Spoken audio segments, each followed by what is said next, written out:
Future money must be discounted to present value.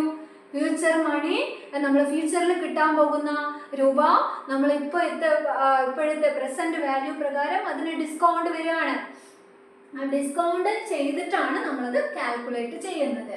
അതാണ് P we present value കൊണ്ട് ഉദ്ദേശിക്കുന്നത്. ഇവിടെ നോക്കുക, time value money TVM, time value of money എന്ന് ഉദ്ദേശിക്കുന്നത് concept that sum of money is worth more now than the same sum will be at a future date due to its earning potential in the interim.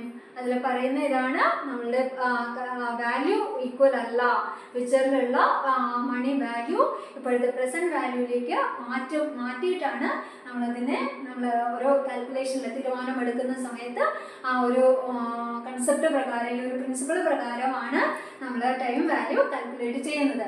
അപ്പോൾ present value formula PV എന്താണ് പറയുന്ന formula എന്താണ്? Rn divided by 1 plus I raised to n. ഇതുകൊണ്ട് ഉദ്ദേശിക്കുന്നത് എന്താണ്? PV എന്ന് വെച്ചാൽ present value, R എന്ന് പറഞ്ഞാൽ ഫ്യൂച്ചർ എമൗണ്ട് ആണ്, I എന്ന് പറയുന്നത് ഇൻട്രസ്റ്റ് റേറ്റ് ആണ്, n എന്ന് പറയുന്നത് ടൈം പീരീഡ് ആണ്. അപ്പോൾ എക്സാമ്പിൾ ആയിട്ട് പറയുകയാണെങ്കിൽ 100 rupees എടുക്കുകയാണെങ്കിൽ 1 ഇയറിന് ശേഷം 100 rupees കിട്ടുമായിരുന്നെങ്കിൽ ആ റുപ്പീസിൻ്റെ ഇന്നത്തെ പ്രസന്റ് വാല്യൂ ടുഡേ ഇന്നത്തെ വാല്യൂ എന്ന് പറയുന്നത് 5% കുറവായിരിക്കും. അപ്പോൾ ആ 5% കുറവാണെന്ന് പറയുമ്പോൾ ഈ ഫോർമുല പ്രകാരം കാൽക്കുലേറ്റ് ചെയ്യുമ്പോൾ 95.24 ആണ് വരുന്നത്. അപ്പോൾ ഒരു വർഷം കഴിയുമ്പോഴത്തേക്ക് ആ 100 rupeesന്റെ വാല്യൂ 95 ഇത്രയാണ് വരുന്നത്. അപ്പോൾ 2 വർഷം കഴിയുമ്പോഴത്തേക്ക് ആ 100 rupeesന്റെ വാല്യൂ എത്രയായിരിക്കും? 90 ആയിരിക്കും അതിന് വാല്യൂ ഉണ്ടാവുക. അപ്പോൾ ആ പ്രസന്റ് വാല്യൂ കുറവാണ്. ഇന്നത്തെ വാല്യൂ ഡിസ്കൗണ്ടഡ് റേറ്റിൽ കാൽക്കുലേറ്റ് ചെയ്യണം. അപ്പോൾ ആനുറ്റി കൺസെപ്റ്റ് എന്ന് പറയുന്ന ഒരു കൺസെപ്റ്റ് ഈ പ്രിൻസിപ്പിൾ പ്രകാരം വരുന്നുണ്ട്. ഇതിൽ എന്താണ് ആനുറ്റി കൺസെപ്റ്റിൽ? Equal payments over time. നമ്മൾ ഇൻസ്റ്റാൾമെന്റ് ആയിട്ട് കൊടുക്കുമ്പോഴോ അല്ലെങ്കിൽ ലോൺ റീപേയ്മെന്റ് ചെയ്യുന്ന സമയത്ത്, അതുപോലെ മന്ത്ലി അലവൻസസ് സ്റ്റുഡൻറ് ഫീസ് അടയ്ക്കുന്ന സമയത്ത്, അലവൻസസ് കൊടുക്കുന്ന സമയത്ത് ഒക്കെ നമ്മൾ റിയൽ വേൾഡിൽ നമ്മൾ ഈ ആനുറ്റി കൺസെപ്റ്റാണ് യൂസ് ചെയ്യുന്നത്. അപ്പോൾ പ്രസന്റ് വാല്യൂവും ഫ്യൂച്ചർ വാല്യൂവും വ്യത്യാസമുണ്ട്. അപ്പോൾ അതിനനുസരിച്ചിട്ടുള്ള ഇൻട്രസ്റ്റ് പേയ്മെൻറ്റും കാര്യങ്ങളും ഒക്കെ നമ്മൾ ഈ ഒരു ബേസിലാണ്, ഈ ഒരു പ്രിൻസിപ്പിൾ പ്രകാരമാണ് നമ്മൾ കാൽക്കുലേറ്റ് ചെയ്യാറുള്ളത്. PV of annuity is equal to sum of discounted payment. അപ്പോൾ ആനുറ്റി പ്രകാരവും പറയുന്നത് എന്താണ്? ഡിസ്കൗണ്ടഡ് പേയ്മെൻ്റ് ആണ് ഇതിൽ പറയുന്നത്. അപ്പോൾ അത്രയാണ് ഡിസ്കൗണ്ടിങ് പ്രിൻസിപ്പിളിൽ വരുന്നത്. നെക്സ്റ്റ് അടുത്ത എക്കണോമിക് പ്രിൻസിപ്പിളിൽ വരുന്നത് ഓപ്പർച്യൂണിറ്റി കോസ്റ്റ് പ്രിൻസിപ്പിൾ. എന്താണ് ഓപ്പർച്യൂണിറ്റി കോസ്റ്റ് പ്രിൻസിപ്പിൾ എന്ന് പറയുന്നത്?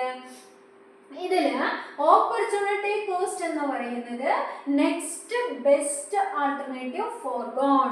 അത് നമ്മൾ എന്തെങ്കിലും ഒരു കാര്യം നമ്മൾ ചൂസ് ചെയ്യുന്ന സമയത്ത് അതിൽ മറ്റൊരു കാര്യം ചൂസ് ചെയ്തിരുന്നെങ്കിൽ നമുക്ക് കിട്ടിയേക്കാവുന്ന ഇൻകം അല്ലെങ്കിൽ നമുക്ക് ചിലവാകാവുന്ന ഒരു കോസ്റ്റ്, അതിനെയാണ് ഓപ്പർച്യൂണിറ്റി കോസ്റ്റ് എന്ന് പറയുന്നത്.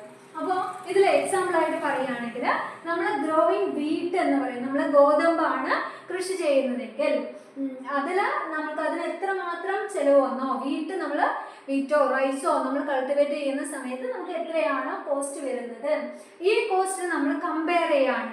വീറ്റിന് പകരം നമ്മൾ പൊട്ടാറ്റോ നോട്ട് പ്രൊഡ്യൂസ്ഡ്, പൊട്ടാറ്റോ നമ്മൾ അവിടെ പ്രൊഡ്യൂസ് ചെയ്തിട്ടില്ല.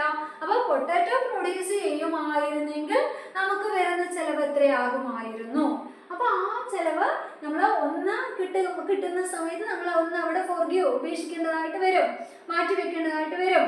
അപ്പോൾ അതിന് വരുന്ന ആ ഒരു ചിലവാണ് ഓപ്പർച്യൂണിറ്റി കോസ്റ്റിൽ പറയുന്നത്. അപ്പോൾ applies to all decision involving choice. അങ്ങനെ നമ്മൾ ചൂസ് ചെയ്യുന്ന സമയത്ത്, തിരഞ്ഞെടുക്കുന്ന സമയത്ത് നമ്മൾ ഒരുപാട് ചോയ്സ് നമ്മുടെ മുന്നിലുണ്ട്. അപ്പോൾ അതിൽ നിന്ന് നമ്മൾ ചൂസ് ചെയ്യുന്ന സമയത്ത് വേണ്ടി സെലക്ട് ചെയ്യുന്ന സമയത്ത് നമ്മൾ ഈ ഒരു പറയുന്ന ഓപ്പർച്യൂണിറ്റി കോസ്റ്റ് പ്രിൻസിപ്പിൾ നമ്മളവിടെ അപ്ലൈ ചെയ്യാറുണ്ട്. അപ്പോൾ ഇതിൽ ടൈപ്സ് ഓഫ് ഓപ്പർച്യൂണിറ്റി കോസ്റ്റ് ഏതൊക്കെയാണ്? റിയൽ ഓർ മോണിറ്ററി, അതുപോലെ തന്നെ എക്സ്പ്ലിസിറ്റ് ഓർ ഇംപ്ലിസിറ്റ്, അതുപോലെ ക്വാണ്ടിഫിയബിൾ ഓർ നോൺ ക്വാണ്ടിഫിയബിൾ, ഇങ്ങനെ ഇത്രയും ടൈപ്പ് ഓപ്പർച്യൂണിറ്റി കോസ്റ്റ് നമ്മൾ ഇതിൽ പരിഗണിക്കാറുണ്ട്. then opportunity cost in society, സൊസൈറ്റിയിലെ ഒരു ഓപ്പർച്യൂണിറ്റി കോസ്റ്റ് എന്താണെന്ന് വെച്ച് കഴിഞ്ഞാൽ ഇതൊരു എക്സാമ്പിൾ ആയിട്ട് പറയുന്നത് ഗൺസ് വേഴ്സസ് ബട്ടർ. ഇവിടെ നമ്മളുടെ ഗവൺമെൻറ് അല്ലെങ്കിൽ നമ്മുടെ സൊസൈറ്റിയിൽ നമ്മൾ ഗൺസിന് കൂടുതൽ നമ്മൾ മാനുഫാക്ചറിങ് കോസ്റ്റ് അവിടെ കൂടുതൽ പൈസ അതിന് വേണ്ടി ഗവൺമെൻറ് ചിലവാക്കുന്നുണ്ട്. പക്ഷേ നമ്മൾ എന്തിനു വേണ്ടി റിസോഴ്സസിന് വേണ്ടിയിട്ട് നമ്മളുടെ കൺസ്യൂമർ ഗുഡ്സിന് വേണ്ടി ചിലവാക്കുന്ന എമൗണ്ട് വളരെ കുറവാണ്. അപ്പോൾ നമുക്ക് കൺസ്യൂമേഴ്സിന് ഗൺസ് വാങ്ങി യൂസ് ചെയ്യാൻ പറ്റുമോ? സാധാ അല്ലെങ്കിൽ സാധാ പബ്ലിക്കിന്, ജനറൽ പബ്ലിക്കിന് നമുക്ക് വിശക്കുന്ന സമയത്ത് നമുക്ക് എന്താണ് ആവശ്യം? കൺസ്യൂമർ ഗുഡ്സ് ആണ് ആവശ്യം. നമ്മുടെ ഡേ ടു ഡേ ലൈഫിന് നമുക്ക് ആവശ്യമുള്ള കൺസ്യൂമർ ഗുഡ്സ് നമ്മൾ വാങ്ങിക്കുമോ അതോ ഗൺസ് വാങ്ങിക്കുമോ? ഇവർ കൂടുതൽ മാനുഫാക്ചർ ചെയ്യുന്നത് ഗൺസ് ആണ്. അത് നമ്മളെങ്ങനെ വാങ്ങി കൺസ്യൂം ചെയ്യാം, നമ്മളെങ്ങനെ അത് യൂസ് ചെയ്യാം? അപ്പോൾ അതാണ് ഗവൺമെൻറ് ചെയ്യുന്നതാണ്. കൂടുതൽ എമൗണ്ട് അവരുടെ ഇൻകത്തിൽ, നമ്മളുടെ വരുമാനത്തിൽ, നാഷണൽ ഇൻകത്തിൽ കൂടുതൽ എമൗണ്ട് നമ്മൾ എന്തിനു വേണ്ടി ചിലവാക്കുന്നുണ്ട്? ഗൺസ് മാനുഫാക്ചർ ചെയ്യാൻ, ദേശ സുരക്ഷയ്ക്ക് വേണ്ടിയിട്ടുള്ള ആയുധമായിട്ടുള്ള തോക്കുകൾ മാനുഫാക്ചർ ചെയ്യാൻ വേണ്ടി അവർ ചിലവാക്കുന്നുണ്ട്. പക്ഷെ ബട്ടറിന് വേണ്ടിയിട്ട് വളരെ കുറഞ്ഞ എമൗണ്ട്, കൺസ്യൂമർ ഗുഡ്സിന് വേണ്ടി വളരെ കുറഞ്ഞ എമൗണ്ട്. അപ്പോൾ more defence spending less consumer goods, ഡിഫൻസിന് വേണ്ടി കൂടുതൽ ചിലവാക്കുന്നു, കൺസ്യൂമർ ഗുഡ്സിന് വേണ്ടി വളരെ കുറച്ച് എമൗണ്ട് ചിലവാക്കുന്നുണ്ട്. അത് എന്തിൽ ഇതിന്റെ റിഫ്ലക്ട് എങ്ങനെയായിരിക്കും? Resource scarcity and trade off. അവിടെ റിസോഴ്സസ് അവിടെ ദുർലഭമായിരിക്കും, സ്കേഴ്സിറ്റി അവിടെ ഫേസ് ചെയ്യേണ്ടതായിട്ട് വരും. അപ്പോൾ നമുക്ക് അവിടെ കുറേയധികം സാധനങ്ങൾ നമ്മളവിടെ ട്രേഡ് ഓഫ് ഗീവ് അപ്പ് ചെയ്യേണ്ടതായിട്ട് അവിടെ വരും. ഇതാണ് നമ്മുടെ സൊസൈറ്റിയിൽ, സമൂഹത്തിൽ, നമ്മുടെ സറൗണ്ടിങ്ങിൽ, നമ്മുടെ ചുറ്റും നടന്നുകൊണ്ടിരിക്കുന്ന ഒരു കാര്യം. അപ്പോൾ ഇതിൽ തന്നെ പ്രൊഡക്ഷൻ പോസിബിലിറ്റി കർവ്, ഈ ഒരു സംഭവം കാണിക്കുന്നതിന് വേണ്ടിയിട്ട് നമ്മളിതിൽ യൂസ് ചെയ്യുന്ന ഒരു കർവാണ് production possibility curve, PPC, production possibility curve. അപ്പോൾ നമ്മുടെ കയ്യിലുള്ള റിസോഴ്സസ് വളരെ ചുരുങ്ങിയതാണ്, വളരെ കുറവേ ഉള്ളൂ. ഉള്ള റിസോഴ്സസ് വെച്ചിട്ട് നമ്മൾ എന്ത് ചെയ്യണം? Goods and economy can produce. അപ്പോൾ ഇതിൽ എങ്ങനെയാണ് ഗുഡ്സ് നമ്മൾ പ്രൊഡ്യൂസ് ചെയ്യുന്നത് എന്നുള്ളത് കാണിക്കുന്ന ഒരു കർവാണ്. ഇതിൽ എന്ത് ഡെമോൺസ്ട്രേറ്റ് ചെയ്യുന്നുണ്ട്? Trade off and opportunity cost. ഈ PPC കർവില് നമ്മൾ എന്താണ് ഡെമോൺസ്ട്രേറ്റ് ചെയ്യുന്നത്? നമ്മളുടെ ഓപ്പർച്യൂണിറ്റി കോസ്റ്റ് എത്രമാത്രമുണ്ട്, നമ്മൾ എങ്ങനെയാണ് ഏതൊക്കെ ട്രേഡ് ഓഫ് ചെയ്യേണ്ടത് വരും, എത്രമാത്രം എഫിഷ്യൻ്റ് ആയിട്ട് നമ്മൾ പ്രോഡക്റ്റ് യൂസ് ചെയ്യേണ്ടതായിട്ട് വരും. Curve is concave due to increasing cost. Concave കർവാണ് മിക്കവാറും ഈ ഒരു കർവ്, പ്രൊഡക്ഷൻ പോസിബിലിറ്റി കർവ് എന്ന് പറയുന്നത് കോൺകേവ് കർവായിരിക്കും. അപ്പോൾ ആ കർവിൽ കോസ്റ്റ് കൂടുതലായിട്ടാണ് വരുന്നത് എന്നുള്ളതാണ് അത് ഡെമോൺസ്ട്രേറ്റ് ചെയ്യുന്നത്. അപ്പോൾ ഓപ്പർച്യൂണിറ്റി കോസ്റ്റ് കൂടിയാൽ എന്തായിരിക്കും? Increasing opportunity cost to produce more of one good, sacrifice more of another. ഒരു ഗുഡ്സ് മോർ പ്രൊഡ്യൂസ് ചെയ്യുന്നതിന് പകരമായിട്ട് ഒരു ഗുഡ്സ് മോർ അവിടെ എന്ത് ചെയ്യേണ്ടതായിട്ട് വരും? സാക്രിഫൈസ് ചെയ്യേണ്ടതായിട്ട് വരും എന്നുള്ളതാണ് ഇവിടെ കാണുന്നത്. അതിനുള്ള റീസൺ എന്തൊക്കെയാണ്? Resources specificity. ആ റിസോഴ്സസ് സ്പെസിഫിക് ആണ്. ഇവിടെ ഗൺ എന്ന് പറയുന്ന റിസോഴ്സസ് അവിടെ സ്പെസിഫിക് ആണ്. അതിനെന്തോ ഒരു പ്രത്യേകതയുണ്ട്. രാജ്യത്തിലേക്ക് അതാണ് കൂടുതലും ആവശ്യമുള്ളത്, ഗവൺമെന്റിന് അതാണ് കൂടുതലും ആവശ്യമുള്ളത്. ബട്ടറിനെ കാട്ടിയും ആവശ്യമുള്ളത് ഏതാണ്? ഗണ്ണാണ്. അപ്പോൾ ആ റിസോഴ്സസിന് അവിടെ സ്പെസിഫിക് ആണ്. അതുപോലെ തന്നെ ഡിഫറെൻറ്റ് ഫാക്ടർ എഫിഷ്യൻസി, അവിടെ അതൊരു ഡിഫറെൻറ്റ് ഫാക്ടർ തന്നെയാണ്. അത് കാര്യക്ഷമമായിരിക്കും. അല്ലെങ്കിൽ increasing marginal opportunity cost principle എന്ന ഇതിനെ നമ്മൾ പറയുന്നുണ്ട്. അപ്പോൾ ഇത്രയാണ് ഈ ഒരു കർവ്. ഇനി കർവ് നമുക്ക് കാണണമെങ്കിൽ PPC, പ്രൊഡക്ഷൻ പോസിബിലിറ്റി കർവിനെ പറ്റിയിട്ട് നമുക്ക് ഡീറ്റെയിൽ ആയിട്ട് പറയുകയാണെങ്കിൽ ഇതാണ് പ്രൊഡക്ഷൻ പോസിബിലിറ്റി കർവ് വരുന്നത്. ഈ പ്രൊഡക്ഷൻ പോസിബിലിറ്റി കർവിൽ ഇതാണ് നമ്മൾ പറഞ്ഞു ഗൺസും ബട്ടറും. അപ്പോൾ ബട്ടർ കുറവാണ്, ഗണ്ണായിരിക്കും കൂടുതലും. ഗണ്ണ് ഈ ആക്സിസിലായിരിക്കും, ഇവിടെയാണ് ഗണ്ണ് വരുന്നത്, ഇവിടെ ബട്ടറും. അപ്പോൾ ഇങ്ങനെയായിരിക്കും കുറവ് വരുന്നത്. അപ്പോൾ അതുപോലെ തന്നെയാണ് ഇവിടെയും പ്രൊഡക്റ്റ് വൈനാണ് കൂടുതൽ കൂടുതലും, വൈന് മാനുഫാക്ചറിങ് കൂടുതലാണ്. ആപ്പിൾ ഈ ആക്സിസിലാണ് വരുന്നത്. ആപ്പിളിന്റെ മാനുഫാക്ചറിങ്ങിന്, വൈനിന്റെ മാനുഫാക്ചറിങ്ങിന്. അപ്പോൾ ഇതിൽ ഓരോന്ന് ഡിഫറെൻറ്റ് പ്രോഡക്റ്റുകളാണ്. ഏതാണ് കൂടുതൽ യൂസ് ചെയ്യുന്നത്, അല്ലെങ്കിൽ ഒന്ന് വെച്ചിട്ട് മറ്റൊന്ന് നമ്മളവിടെ അത് യൂസ് ചെയ്യണം. അപ്പോൾ പ്രൊഡക്ഷൻ പോസിബിലിറ്റി ഫ്രോണ്ടിയർ PPF ആണ് ഈ ഒരു കർവ്. കോൺകേവ് കർവാണ്.